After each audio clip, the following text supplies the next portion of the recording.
Coucou, alors depuis que je suis partie en voyage, j'ai une question qui revient très souvent et je me suis dit que ça pouvait être sympa de te faire une petite vidéo pour pouvoir y répondre. La question que je reçois souvent c'est: Laetitia, comment tu te loges quand tu es en voyage? Alors j'avais fait déjà des vidéos pour parler du couchsurfing, j'ai fait une vidéo sur le Airbnb, là je prévois une vidéo sur les auberges de jeunesse en France et sur les auberges de jeunesse à l'étranger. J'ai des vidéos sur les hôtels, j'ai plein de vidéos du style qui arrivent, mais c'est des vidéos plutôt pour expliquer comment se loger et pas comment je me loge. Donc la vidéo d'aujourd'hui sera simplement sur comment moi je fonctionne quand je suis en voyage, en espérant que ça puisse t'inspirer, te donner des pistes de réflexion et éventuellement t'aider. J'ai deux manières de prévoir mon hébergement, soit je le prévois d'avance, soit je ne le prévois pas. Ça dépend du pays dans lequel je me trouve, ça dépend des contraintes extérieures et puis ça dépend de mon humeur. Par exemple, quand j'étais en Inde, j'ai souvent prévu mes hôtels. Donc j'allais sur le site de Booking et je trouvais mes hôtels en avance et je regardais beaucoup les recommandations parce que c'était super important et parce que les hôtels en Inde sont pas souvent mais un peu souvent pourris, donc il est très important de regarder ce qu'ont dit les gens avant. Et quand j'avais pas le choix, quand j'arrivais la nuit dans des villes ou quand j'avais pas eu d'internet, quand j'avais pas eu le temps, et ben j'allais simplement d'hôtel en hôtel et je demandais. Quand j'étais en Asie, ce que je faisais aussi, c'est que je regardais les différents hôtels avant d'arriver sur place, et une fois que j'étais sur place, j'allais directement dans l'hôtel pour demander les tarifs et pour vérifier, parce qu'en fait je me suis rendu compte que parfois sur Booking ou sur d'autres sites pour prendre une chambre d'hôtel, les tarifs étaient plus élevés que quand on arrivait sur place. Et à contrario, il m'est arrivé d'arriver sur place et qu'on me dise: est-ce que tu peux réserver sur Booking parce que là il y a une promotion. Donc tu vois, il n'y a pas vraiment de règle. Il y a des moments où je prévois, des moments où je prévois pas. Là par exemple je suis au Brésil et au Brésil je prévois parce que j'ai du mal à trouver dans la rue les hôtels. C'est pas comme en Asie. En Asie, quand tu arrives quelque part, pour trouver des auberges de jeunesse c'est hyper simple. Il y en a partout, elles sont d'affilée. Tu vas de l'une à l'autre et tu demandes. Le Brésil c'est immense, Rio c'est immense et donc c'est pas possible pour moi d'aller d'auberge en auberge, ça me prendrait trop de temps, trop d'énergie, c'est trop compliqué de trouver les adresses, donc je le fais par internet. Quand j'étais en Argentine, ce que je faisais plutôt, c'est que j'arrivais sur place et je demandais aux backpackers que je rencontrais, parce qu'il y en avait partout, ce qui n'est pas le cas à Rio. Je rencontrais des backpackers et je demandais dans quelle auberge tu vas, est-ce que c'est bien, combien ça coûte, machin, et puis je les suivais ou pas, et j'ai trouvé des plans super bien en appliquant cette méthode-là. Concernant la manière dont je me loge, donc je te parlais des auberges de jeunesse, c'est je pense mon moyen de logement le plus utilisé. Pourquoi je vais dans les auberges? Parce que c'est pas cher, parce que je peux louer juste un lit dans un dortoir. Ça me coûte que quelques euros. En Asie c'est genre 2-3 euros. Ici j'en ai entre 6 et 9 selon là où je me trouve. C'est le moyen le plus facile pour rencontrer du monde, surtout quand tu arrives dans un pays, mais je vais tout développer dans une vidéo à part. Donc c'est ce que je fais le plus et c'est ce que je priorise. Une autre manière de se loger, donc c'est l'hôtel, ce dont je t'ai parlé précédemment. Et alors pour les hôtels, moi je prends vraiment les hôtels pas chers, et je prends quand il y a des promos, et selon les pays je peux pas vraiment me permettre d'aller dans des hôtels. Par exemple là au Brésil les hôtels coûtent beaucoup trop cher pour moi, mais quand j'étais en Inde il n'y avait pas d'auberge de jeunesse, donc je n'allais que dans des hôtels finalement. Et quand j'étais en Asie, je pouvais me permettre parce qu'en Asie c'était vraiment pas cher, et en fait l'hôtel m'apportait un confort que j'avais pas forcément dans les auberges de jeunesse, comme une chambre à moi avec mon propre rythme pour la lumière, mon propre rythme pour le moment où je me réveille. J'avais la possibilité de ne pas être dérangée toute la nuit par les gens qui rentrent et qui sortent et qui font la fête dans la chambre. Donc voilà, je pouvais me payer ce petit luxe là. Ici c'est clairement impossible parce que ça coûte beaucoup trop cher. Ce que je fais aussi pas mal c'est des Airbnb. Alors j'adore Airbnb parce que je peux louer des chambres chez l'habitant et je peux louer des apparts entiers. Alors là aussi c'est pareil, ça dépend des pays. En Inde par exemple je l'ai pas fait, mais c'était vraiment pas cher. J'aurais pu complètement, je sais pas pourquoi j'ai pas fait, mais j'aurais pu parce que ça coûtait quelques euros de louer un appartement entier. Au Brésil je le fais parce qu'au Brésil c'est pas cher. Par exemple là j'ai une chambre qui est une chambre séparée de la maison. Donc j'ai une chambre qu'à moi, la maison est en haut, j'ai ma propre salle de bain, ma propre cuisine, et je paye moins de 10 euros par jour. Et donc comme c'est à peu près le prix d'un lit en dortoir au Brésil j'en ai pour entre 6 et 9, donc c'est à peu près pareil selon les quartiers. Je me fais plaisir et puis ça me permet, comme les hôtels, d'être à mon propre rythme et ça fait du bien, mais ça m'isole un petit peu. Donc j'ai tendance à osciller entre l'auberge de jeunesse et le Airbnb. Ce qui est chouette aussi avec les Airbnb quand tu es à l'étranger, c'est que tu peux être dans une famille. Donc là je suis dans un Airbnb où je suis vraiment séparée, la famille dans laquelle je suis me calcule pas du tout, mais mais en toute bienveillance, c'est juste qu'ils respectent mon intimité et que je fais ma vie. Mais il y a des fois où tu es vraiment intégré dans la famille, tu manges avec la famille et ça c'est vraiment génial parce que ça te permet d'avoir en plus une expérience culturelle, d'avoir plein de tips par rapport à la ville, à ce que tu peux faire et tu peux même passer du temps avec les gens chez lesquels tu es en dehors de la maison, donc c'est plutôt chouette. Ce qui marche aussi très bien quand tu es à l'étranger, c'est le couchsurfing. Je t'ai fait une vidéo sur le sujet. Le couchsurfing c'est super parce que tu vas pouvoir aller chez l'habitant gratuitement. Alors l'idée du couchsurfing c'est pas de remplacer un hôtel et d'avoir un lit gratuit, c'est pas du tout.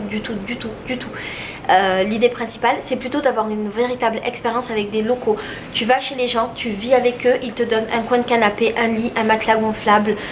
Des fois tu peux te retrouver dans des endroits ouf. Moi j'ai déjà eu une maison entière en couchsurfing plusieurs fois. L'idée c'est de véritablement passer des moments avec les gens chez lesquels tu es, de leur apporter ta culture et qu'ils t'apportent la leur. Donc c'est une expérience globale qui est vraiment fantastique. Je le fais pas beaucoup en ce moment. Pourquoi? Alors en Inde je le faisais pas parce que je trouvais pas ça hyper sécure. C'était quasiment que des mecs et j'ai lu des filles qui avaient eu des mauvaises expériences sur les forums dédiés au voyage. Donc j'ai pas trop eu envie de tenter, mais j'aurais pu. En Amérique latine c'est très courant, très courant de faire du couchsurfing. Comparé à l'Asie où l'Asie c'était difficile, j'ai pas vraiment trouvé en vérité. Ici c'est hyper courant. Je le fais pas parce que moi je suis plutôt en mode travail, j'ai besoin de mon espace, j'ai besoin de temps de travail et donc je suis pas une super hôte, tu vois. Par exemple je peux pas passer ma journée à discuter avec la personne parce que j'ai pas le temps. Je l'ai eu fait avant, c'était génial, je l'ai fait en Argentine par exemple, c'était super. Mais là avec les vidéos et compagnie je peux pas, donc j'ai besoin de me concentrer, d'être focus et donc d'avoir des espaces qu'à moi, comme là en Airbnb ou bien quand je suis en auberge de jeunesse, j'arrive à me couper du monde et à parler avec personne de temps en temps. C'est ce qui me convient le mieux. Mais si tu vas dans un pays, si tu es tout seul, le couchsurfing c'est le top du top. Ce que je fais aussi parfois mais rarement, je l'ai plutôt fait avant, c'est d'arriver dans une ville et demander où est-ce que je peux dormir chez l'habitant. Ça me permet de payer vraiment pas cher, donc je me renseigne avant sur combien ça coûte une auberge ou un hôtel ou machin et j'arrive à avoir beaucoup moins cher. Ça permet d'aider les locaux. Par exemple des fois tu peux avoir la petite mémé qui a une petite chambre et qui va te la louer pour quelques euros et ça va lui faire plaisir. Toi tu vas passer du temps avec elle et ça va être génial. Donc c'est une expérience qui est intéressante, qui est bien parce qu'elle est win-win, elle est gagnant-gagnant, donc c'est chouette. Après elle demande de l'énergie parce qu'en fait voilà, faut que tu arrives dans l'endroit, faut que tu parles avec les gens. C'est un peu difficile à faire dans les villes je trouve, mais quand tu es dans des villages et notamment en Amérique latine c'est le top. J'ai pas testé en Asie parce qu'en Asie c'est un peu difficile de rentrer en contact avec les gens qui parlent pas forcément anglais, qui sont beaucoup plus pudiques qu'en Amérique latine, mais c'est vraiment une chouette expérience. Je l'ai pas dit déjà? Je sais pas. Et pour terminer, un de mes hébergements que j'aime beaucoup c'est tout simplement de dormir chez les potes, mais ça demande du temps. Je vais t'expliquer. Là par exemple je suis au Brésil depuis un mois et je me suis fait un réseau de potes à Rio. Et là maintenant je commence à avoir mes potes qui me disent est-ce que tu veux venir passer une semaine chez moi, viens dormir à la maison, viens machin. Et ça veut dire que si je voulais arrêter d'être en Airbnb, si je voulais économiser de l'argent, je pourrais totalement passer 1 mois, 2 mois, 3 mois sans dépenser le moindre argent au niveau du logement. Ça veut pas dire que je dépenserai pas d'argent parce que si quelqu'un m'invite, moi je vais faire les courses pour la personne, je vais lui faire des cadeaux et au final ça va me revenir pareil. Mais c'est une expérience folle parce qu'en fait tu vis avec des potes, tu es en mode coloc et tu peux te retrouver dans plein d'endroits différents et c'est vraiment chouette.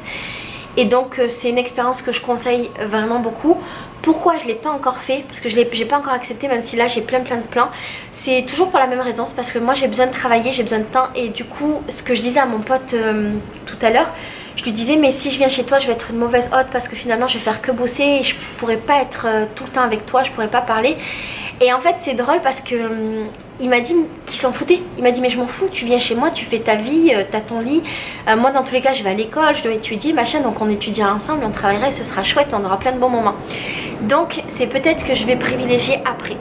Disons que là pour l'instant, et je te parle de l'expérience de Rio qui est particulière parce que je passe beaucoup de temps dans cette ville alors que d'habitude je reste que quelques jours.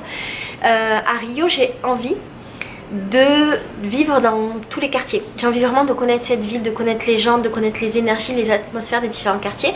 Donc avant j'étais à Copacabana, ensuite j'étais à Ipanema, là je suis à Santa Teresa, je pense que je vais partir à Lapa, bref je vais faire tous les quartiers, Gloria, KTT, tout ça. Et donc toutes ces options là de vie, les Airbnb, le couchsurfing, dormir chez mes potes, tout ça va me permettre d'accéder à cette expérience et ça va me permettre de passer du temps véritablement dans les endroits. et de comprendre comment ça fonctionne. Donc c'est chouette. Ce que je fais aussi bien sûr, c'est que je dors absolument n'importe où selon les contraintes. Par exemple, je dors dans des gares, je dors dans des aéroports. Il m'est arrivé de dormir dans des camions. C'était en Argentine, j'ai dormi dans un camion au milieu du désert avec un camionneur. Pas dans le même lit, j'étais avec Farid et le camionneur était dans sa couchette. Moi je dors pas dehors parce que j'ai pas de tente, j'ai pas de hamac. Et je trouve que c'est un peu risqué pour une fille de dormir dehors. Alors il y a plein de filles qui me diront non et franchement je suis hyper admirative. Moi je me sens pas. Je me sens pas de prendre ce risque, je me sens pas d'être vulnérable à ce point. Donc je dors pas dehors, mais par contre voilà, quand c'était un endroit comme une gare, un aéroport, machin, qui est plutôt sécure, je le fais sans problème. Et encore une fois ça dépend des contraintes. Il m'est arrivé de dormir dans des cafés. Avec Farid on a pas mal dormi dans les cafés parce qu'en fait des fois tu as un avion tôt le matin et t'as pas envie de payer la chambre d'hôtel, donc en fait tu pars de ton hôtel ou de ton Airbnb l'après-midi et tu dois faire quelque chose. Et donc ce qu'on faisait Farid et moi, c'est qu'on allait dans les cafés et on dormait. Milika et moi on a dormi dans un kebab toute une nuit quand on était en Espagne. C'était trop marrant, un kebab turc. Moi je peux dormir à peu près n'importe où. Je crois que ça m'est arrivé de dormir aussi dehors vite fait, mais j'étais pas seule, j'étais avec Farid. Je crois que j'ai développé une capacité de dormir n'importe où, mais je préfère quand même dormir dans un lit. Voilà. Je sais pas si cette vidéo t'aidera beaucoup, j'espère de tout mon cœur. C'était juste une vidéo pour répondre à cette question là, pour te donner des petits tips et te dire comment je fonctionnais. C'est pas une vérité absolue, il y a certainement plein d'autres manières. Et d'ailleurs si tu les as, je suis hyper preneuse, peut-être que ça me donnera des idées et ça me donnera des nouvelles pistes de réflexion.